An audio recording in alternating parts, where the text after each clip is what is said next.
Olá, pessoal. Eu sou a repórter Natália Largue, aqui do Valor Invest, e esse é mais um vídeo da nossa série Com a Palavra. Hoje eu estou aqui com o Marcelo Batti, que é diretor executivo de Finanças e de Relação com Investidores da Suzano, que vai contar um pouquinho para a gente sobre esse momento da empresa, os riscos, as oportunidades e, claro, as estratégias daqui para frente. Olá, Marcelo. Obrigada pela sua participação com a gente. Olá, Natália. Obrigado pela oportunidade. Marcelo, a primeira pergunta que eu queria fazer é assim, é que apesar do prejuízo, o balanço surpreendeu muito positivamente os analistas, né? O balanço agora do terceiro trimestre, principalmente em relação aos números de produção, né? Que mesmo com algumas paradas, conseguiu se manter em alta. Eu queria saber, assim, como que vocês conseguiram manter essa produção tão ativa, né? Num momento como esse, e quais são as expectativas para a produção agora daqui para frente? Natália, a gente tem tido uma performance muito boa de produção em função da gente ter organizado bem a companhia para passar por esse período, né? Nós tivemos, sim, uma concentração de paradas para manutenção, porque no primeiro semestre, em função da Covid, a gente não conseguiu fazer as paradas normais. Uma parada de manutenção de uma fábrica de celulose envolve muita gente, pode envolver mais de 1.000 pessoas para dentro da fábrica para poder mexer em todos os equipamentos e tal. Então, durante o pico da Covid, a gente evitou de fazer. E agora a gente está fazendo mais nesse final de ano, no começo do ano que vem. Mas mesmo assim, nós conseguimos melhorar um pouco a performance nas outras unidades que não pararam, de forma que a gente conseguiu manter a produção num bom nível, né? Nós não damos para o mercado projeções de produção para o futuro, e nem de vendas, mas a gente vem dizendo já há algum tempo que a Suzano vai gradualmente acelerando a sua produção na direção de ocupar a sua capacidade total produtiva. Nós não estamos lá ainda, mas estamos acelerando. E tivemos também uma performance de vendas boa, apesar do terceiro trimestre ser um trimestre sazonalmente mais fraco no nosso setor. Então, a gente produziu e vendeu mais ou menos a mesma quantidade e, com isso, manteve o estoque estável, o estoque está bastante baixo, e tivemos uma performance que, em todos esses aspectos, acabou surpreendendo positivamente o mercado. Marcelo, eu queria te perguntar a respeito do modelo de negócios de vocês. Queria que você explicasse um pouco para o nosso leitor como que a Suzano ganha dinheiro, o que faz ela ter os resultados que ela tem apresentado, né? Se é a eficiência de custo, se é a produção, né? A capacidade grande de produzir, enfim, queria que você me explicasse um pouquinho a respeito disso. Claro, olha, a Suzano, Natália, é uma empresa, a gente produz celulose e papel. Na celulose, nós somos hoje o maior produtor do mundo de celulose, em termos de volume. E somos também a empresa que tem o menor custo de produção no mundo. O nosso custo de produção está ligado, primeiro, à escala que a gente tem, né? A gente tem um volume bastante expressivo, e a gente tem um diferencial competitivo muito grande no custo da madeira, em função das regiões onde a gente está localizado e das técnicas que foram desenvolvidas ao longo do tempo, que nos dão uma produtividade florestal muito grande. A gente costuma dizer que a Suzano tem um conjunto de ativos que é único no mundo, né? Quando a gente pega a quantidade de terras que a gente opera para a produção de madeira, com a produtividade que essas terras têm, a sua localização geográfica próxima das fábricas, a escala que cada uma das fábricas tem de produção e seu custo industrial, e mais as soluções logísticas que a gente tem para escoar essa celulose das fábricas para os portos, dos portos para os clientes, e mais a presença que a gente tem em basicamente quase todos os clientes do mundo relevantes na celulose, isso é uma combinação de ativos que não existe igual no mundo. Então, isso nos dá uma abrangência muito grande. A gente tem, como eu disse, relacionamento com praticamente todos os clientes do mundo relevantes, né, do consumo de celulose. Temos práticas florestais que, além de muito eficientes, são referência em termos de sustentabilidade, né? Só trabalhamos com florestas plantadas, só uma política estrita de zero desmatamento, quer dizer, uma série de coisas que nos protegem em relação ao nosso modelo e nos dá acesso a praticamente qualquer cliente no mundo.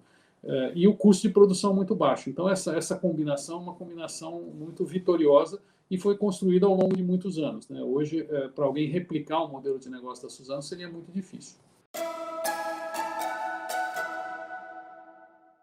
Marcelo, eu queria te perguntar agora a respeito de oportunidades, né? A gente vê aí que tem uma expectativa muito positiva daqui para frente, especialmente com a retomada da economia, especialmente na China também, mas a gente vê que o mercado está acompanhando isso com uma certa cautela, principalmente devido ao risco aí de uma segunda onda de contaminação de coronavírus, né, que pode fazer as atividades paralisarem novamente. Eu queria saber como é que vocês estão acompanhando isso, onde vocês estão vendo oportunidades, como é que vocês estão se preparando para isso?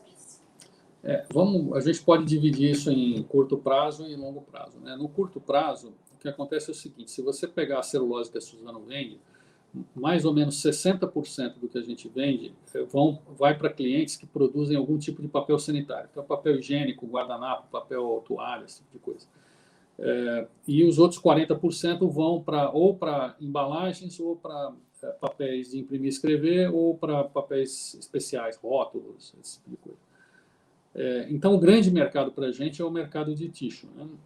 Esse mercado, ele acabou, durante a pandemia, não sofrendo, porque até num primeiro momento, em vários lugares do mundo, houve uma espécie de compra de pânico, né? As pessoas ficaram preocupadas com o que podia acontecer, compraram e estocaram esse tipo de papel. Depois arrefeceu essa demanda, mas ela permaneceu num nível mais alto do que estava antes, porque as pessoas estão mais preocupadas com higiene e limpeza do que estavam antes. Então, assim, o efeito da pandemia no nosso mercado, ele acabou não sendo relevante, e mais do que isso, né, a companhia acabou percebendo que a gente tem uma função de essencialidade, né? A gente produz um produto que é essencial. Então, em vários lugares do mundo onde foi obrigado, aí algumas fábricas foram obrigadas a parar, no nosso caso não, a gente não é obrigado a parar porque o nosso produto é considerado essencial pela Organização Mundial da Saúde, pelos governos de diversos países. Então, uma nova onda de Covid não deveria ter um impacto muito grande no negócio da Suzano.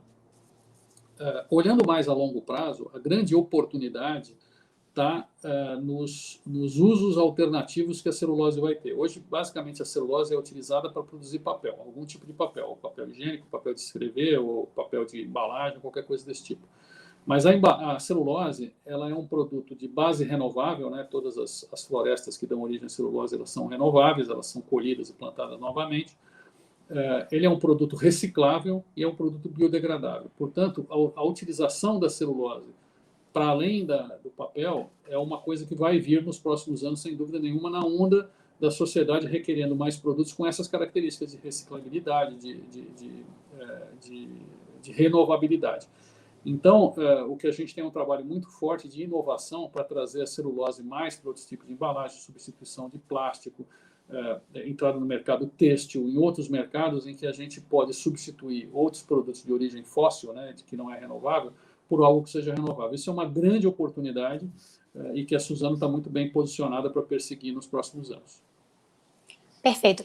Ainda dentro desse assunto, falando aí da celulose, a expectativa de alguns analistas é que o preço suba, principalmente no começo do ano que vem, né? Eu queria saber se essa é a expectativa de vocês também, e caso isso não aconteça, é de alguma forma preocupante ou tem algumas outras coisas que podem fazer compensar a receita, caso não tenha aí essa variação positiva no preço da celulose?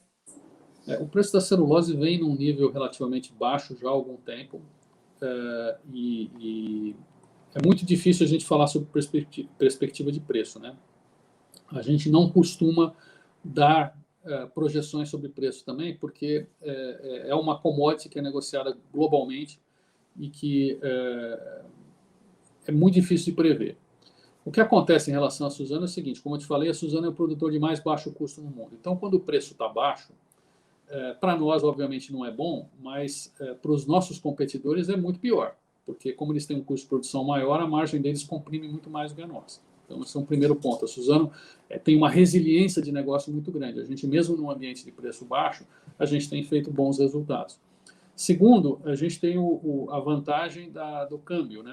Como o câmbio no Brasil desvalorizou e a gente basicamente é exportador, né? Mais ou menos 90% do volume da celulose produzida é exportada, a gente acaba se beneficiando também pelo lado do câmbio.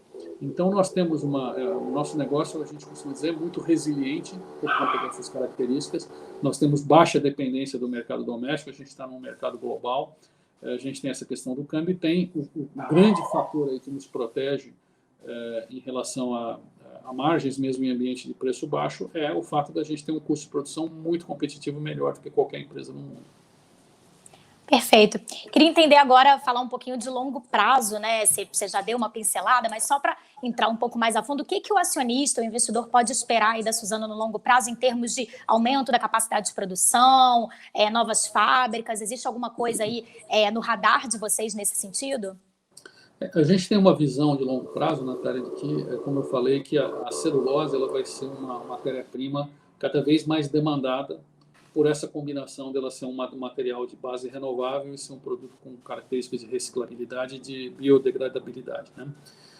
Então, assim, a gente acredita que além do crescimento que vem normalmente do mercado dos usuários finais que já tem hoje, que são os papéis de imprimir, escrever, tixo, etc., nós vamos ter novos usos da celulose e, portanto, a demanda vai subir.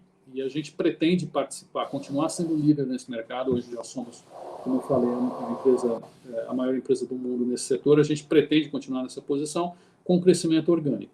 A gente já vem trabalhando aí em preparar, e no nosso setor as coisas acontecem em prazos longos, né? Para você construir uma fábrica, você tem que ter uma floresta. A floresta demora 7 anos para estar madura para a colheita. Então, você tem que preparar essas coisas com antecedência.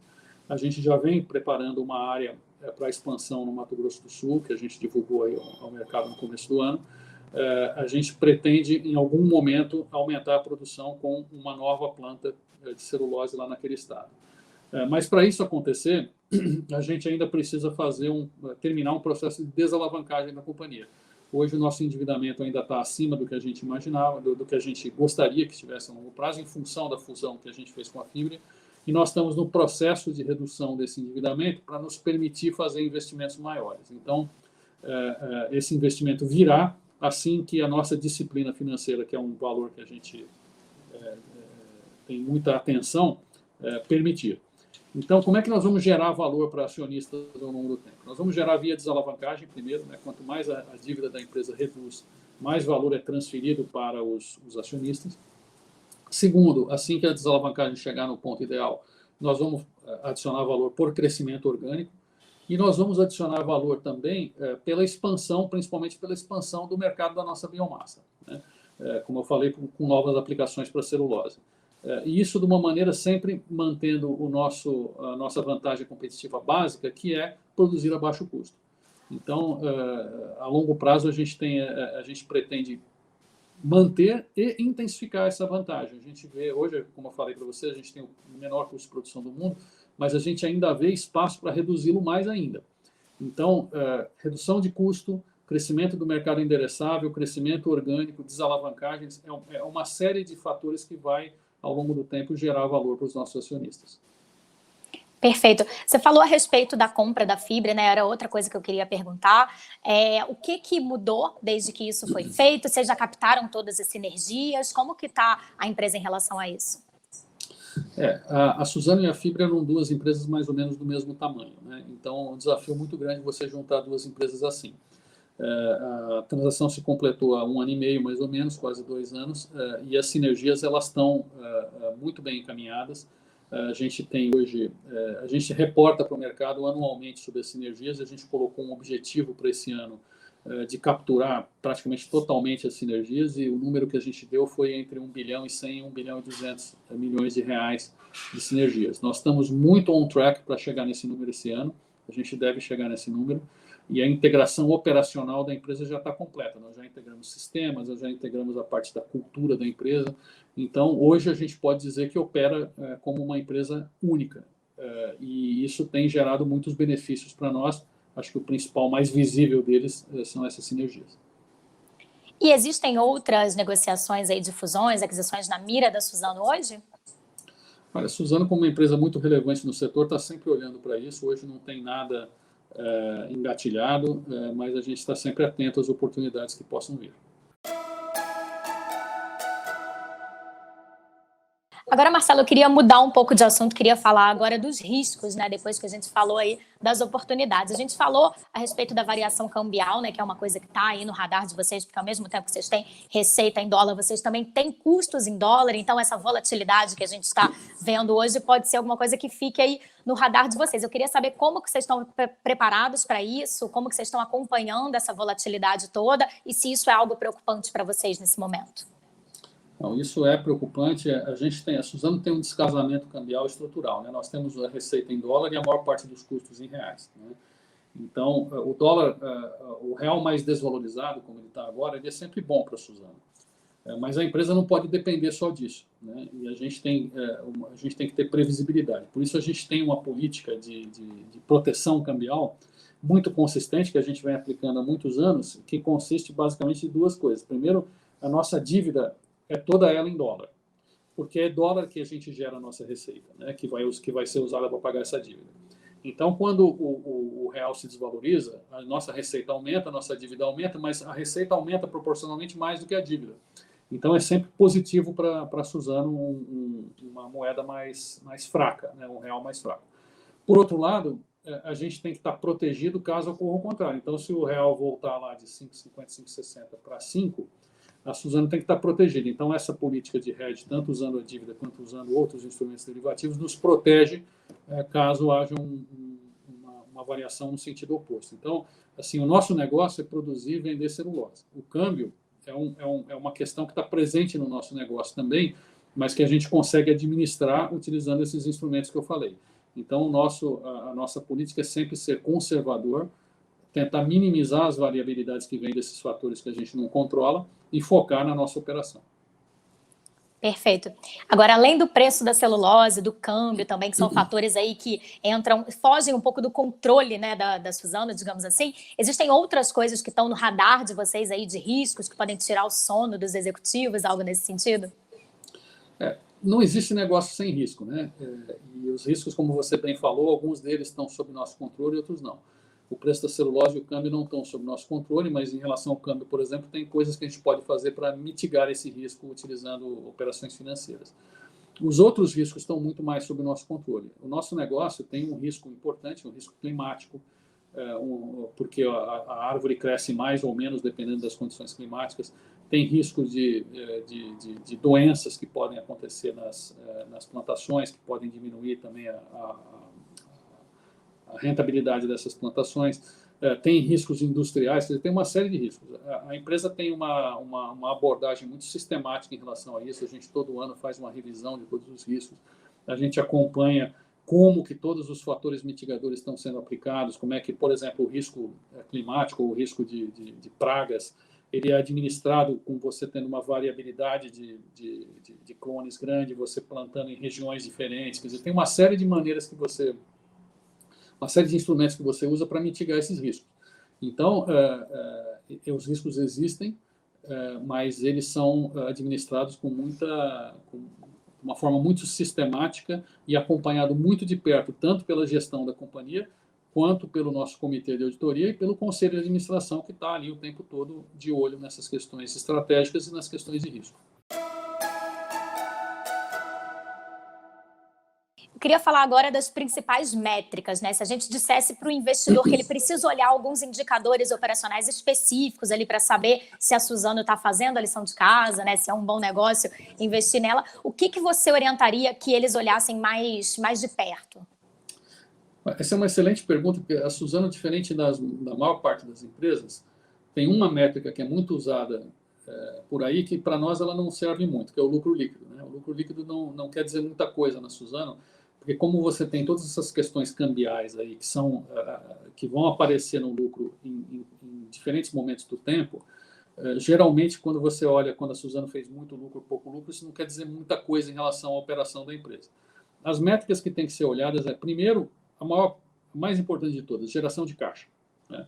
A empresa tem que estar gerando caixa e gerando caixa de maneira saudável e reduzindo sempre o seu endividamento e aumentando o seu caixa. Essa é a métrica número 1, em termos de métricas financeiras, né? E ela envolve tanto a nossa performance de vendas, a nossa performance de produção, os investimentos que nós estamos fazendo, a nossa performance de custo, tudo isso se resume ali numa geração de caixa que vem muito bem, no caso da Suzano, já há bastante tempo. Uma outra métrica muito importante é o custo de produção, que é o que está mais sob nosso controle, né? Quer dizer, o preço está pouco sob nosso controle, o custo está muito sob nosso controle. E a gente tem tido uma performance de redução consistente e constante do custo caixa de produção ao longo dos últimos anos. E eu gostaria de introduzir também um outro grupo de métricas que tem se tornado muito importante para a gente, que são as métricas ESG, né? as métricas de consumo de água, as métricas de emissão de carbono, de captura de carbono. Nós somos uma das poucas empresas no mundo que tem pegada negativa de carbono, né? Nós capturamos mais carbono do que a gente emite por conta das nossas plantações. Então, essas métricas todas, a gente recentemente criou uma central de métricas aí nas nossas divulgações, publicamos aí, tornamos públicas algumas metas de melhoria de cada uma dessas métricas, e eu encorajo todo mundo a acompanhar o que a gente está fazendo. A gente recentemente, inclusive, lançou um instrumento de dívida no mercado, um bond, onde a gente assumiu um compromisso público de reduzir, por exemplo, a emissão de gás de efeito estufa nos próximos 10 anos. Então, essas métricas, elas são tão importantes quanto as métricas financeiras, porque elas determinam um pouco a performance da empresa no longo prazo. Nós somos uma empresa de capital natural, né, baseada em recursos naturais. Então, a gente tem que ter uma performance consistente de curto prazo, mas tem que cuidar da sustentabilidade do nosso negócio em todos os seus aspectos, inclusive os ambientais, os sociais, os de governança. Então, essas métricas, elas hoje estão disponíveis aí para todo mundo e tem que ser acompanhadas com bastante atenção também, assim como as financeiras. Agora eu queria perguntar a respeito de dividendos, né? O que o investidor pode esperar aí de pagamento de dividendos, principalmente porque com a Suzano especificamente tem uma distância aí do que acontece, né, entre a geração de caixa e o resultado líquido contábil. Então, o que ele pode esperar? Olha, a Suzano está num setor muito intensivo em capital, né? O nosso balanço tem lá mais ou menos 100 bilhões de reais de ativos, né? E nós estamos num momento, como eu falei, que nós estamos em processo de redução do endividamento. Então, não se devem esperar dividendos muito expressivos da Suzano nos próximos períodos, primeiro. Segundo, uma característica do nosso negócio é a ciclicidade, né? Um negócio cíclico, o preço da celulose aumenta, diminui, o câmbio aumenta, diminui. Então, a Suzano é uma empresa que tem pouca previsibilidade de resultados e, portanto, tem pouca previsibilidade de dividendos. É diferente de empresas que têm uma geração de caixa mais constante. A nossa varia muito. Então, o investidor que compra a ação da Suzano, ele não pode ter expectativa de dividendos regulares, né? Todo ano vai ter R$1 por ação, um número que seja. Isso não acontece no caso da Suzano. Vai ter ano que a gente vai pagar um dividendo muito alto, porque a geração de caixa foi extraordinária. Outros anos vai pagar próximo de zero. Esse ano, por exemplo, foi zero. Então, o investidor que se interessa pela ação da Suzano, ele tem que estar... Primeiro, acho que a Suzano se encaixa muito melhor para investidores de longo prazo, porque os ciclos do nosso setor são longos. E segundo, ele tem que estar olhando muito mais para o ganho de capital, né, para o aumento do valor das suas ações, do que para dividendos. Para finalizar, Marcelo, eu queria te perguntar por que o investidor deve aplicar em ações da Suzano e não em ações de concorrentes ou de outro setor? O que vocês têm de especial? Por que a pessoa deve investir na empresa de vocês? Suzano é uma empresa brasileira que é líder no seu setor no âmbito global, que é muito competitiva, que tem o menor custo de produção e que está no lado certo da equação quando se diz respeito às questões ambientais. Nós produzimos um produto de base renovável, que é reciclável, que é biodegradável e que pode atender ao longo do tempo muitas demandas além daquelas que ele atende hoje. Então, se você tem uma visão de longo prazo, se você tem uma visão de que essas questões ambientais vão se tornar cada vez mais importantes, eu acho que a Suzano é um caminho interessante para você considerar. Perfeito, muito obrigada, Marcelo, pela sua participação aqui com a gente, por esclarecer as nossas dúvidas, né, por contar aí um pouco da estratégia da Suzano para o futuro para a gente. Eu que agradeço a oportunidade. Obrigado. Obrigada, pessoal. Esse foi mais um Com a Palavra, dessa vez com o Marcelo Batti, diretor da Suzano. Até a próxima.